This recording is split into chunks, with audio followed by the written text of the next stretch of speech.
some important and interesting facets and the facts. All of you talk about the Harappan culture.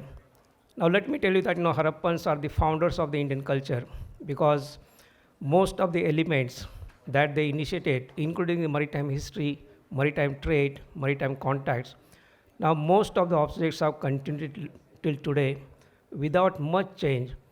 So we consider them as the founders of the Indian culture, Indian tradition. Now, what is interesting about this? I'm sure that a lot of you know about the history of the Harappans, but very few people know about the contribution made by the Harappans to the history of the nation and to the history of the world. And one of the most important contribution that the Harappans made was in fact development of the maritime trade contact. They were the first to realize in the world the importance of trade. They were at very disadvantageous position because they did not have a lot of resources available within the Harappan region.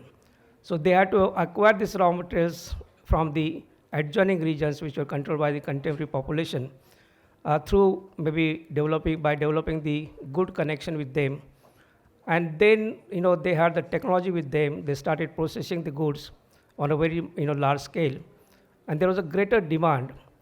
So what they did in fact, by using the trade as a tool for the development, they started generating a lot of wealth. And this wealth, they generated wealth from the hinterland communities, and also they went beyond and collected a lot of wealth from the international communities also. Literally, they were plundering the West. They were plundering the Mesopotamians and the Egyptians because the archaeological records that we have clearly indicate that a lot of things were sent by the Harappans to that region, and there is very little evidence of things coming from that region. Even the Mesopotamian text also does not mention many things coming from that region to Meluha or the Harappan region. So by undertaking this particular tactics, the Harappans could generate a lot of wealth, and this wealth was used by the Harappans for the development purpose. We always compare the Harappans with the Mesopotamians and the Egyptians, and we feel that the Mesopotamians and the Egyptians were much more advanced because they were the ones in fact who have created or developed the large monumental architecture like pyramids, ziggurats, and large size images. And we feel that the Harappans were not competent or capable of doing that. But let me tell you that the Harappans had completely different philosophy. The Harappans were considered to be the best civil engineers in the contemporary world. And had they decided to develop this type of monumental architecture, they could have easily done that. But they have not done that because they knew that this is of no use to the common people. So a lot of wealth that was coming from the West, that was used by the Harappans for developing the cultural elements, and they were the first in this part of the world to develop from rural culture to the urban culture, and that wealth that they generated was used for that particular purpose. And they have the trade strategy that the Harappans develop that has a relevance even today. A lot of countries have learned about the Harappan strategy.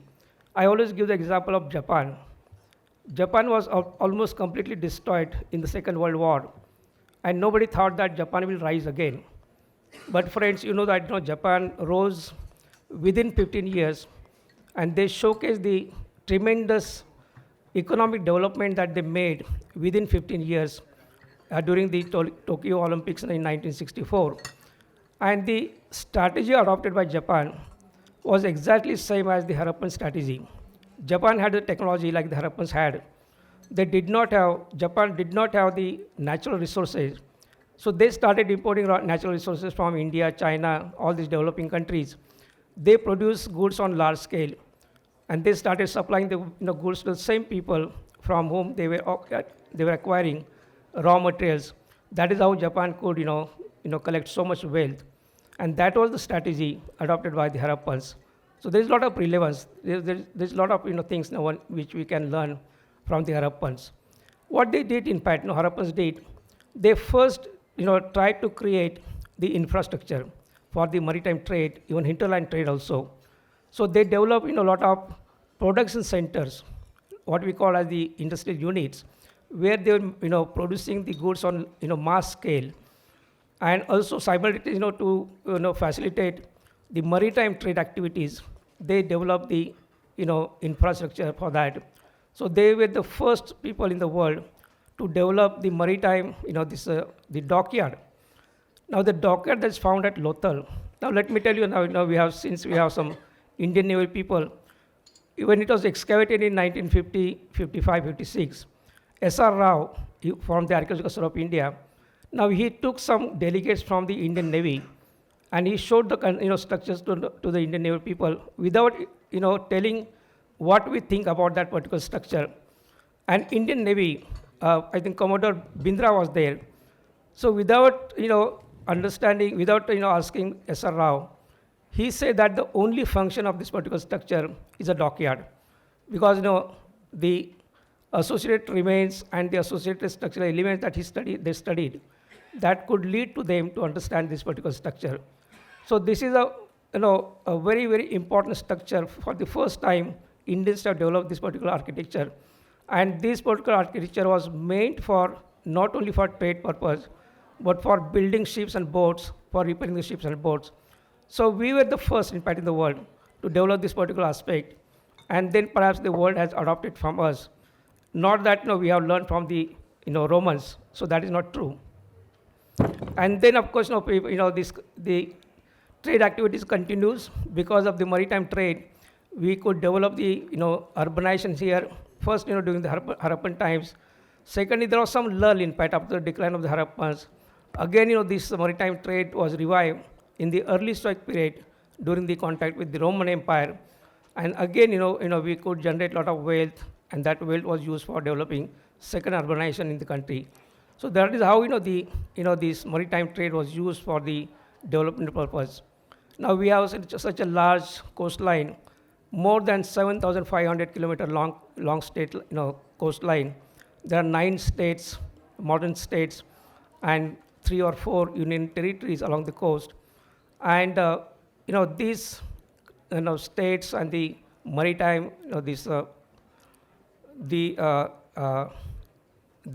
territories, union territories, they are very vast, in fact, wealth. There are a lot of sites along the coast. There are a large number of sites right from the early Stone Age to the modern times. You'll be surprised to know that this travel, in fact, this oceanic travel started, in fact, during the Stone Age period. And it is believed that maybe around 2 million years ago, maybe 20 lakhs years ago, the Stone Age people from Africa, they landed on the coast of India, and then this is how the colonization happened, in fact, in this part. But of course, there is a lot of debate happening on that. But what is interesting is that people have used this particular facilities for the trade purpose, and it has continued. In fact, we know the remains that we have found, in fact, during the early Stoic period, how we were connected to the Roman world, Greek world also. Subsequently, we started developing the cultural contact with Southeast Asia, even beyond, in fact, China, Korea, and Japan, and a lot of cultural elements. Maybe our religions have traveled through these maritime trade routes. Our cultures have traveled to the maritime trade routes, and a lot of even languages also must have traveled. So this is a very, very interesting, very fascinating history that we have. And for the first time now, because of the initiative of the Honorable Prime Minister, that we are developing the maritime, National Maritime Heritage Museum. And in this museum, at one place, we are going to showcase, the entire maritime history of the country. I'm sure that this will be very, very interesting, because we know that, in our lifetime, we are not able to study the maritime history of all the coastal states. But at this particular place, we can do that. And secondly, the other objective that we have is that we are also developing the Maritime Research Institute there, where people from different maritime, maybe Indian Ocean countries can come there, and they can start or initiate their research. So these are the elements that we are developing, by the government of India is developing. And I'm sure that because of this development, there is going to be tremendous attraction of the tourists there, and the benefit of that, economic benefit of that, is going to go to the remote place of the country. So this is how the developments have to be taken place.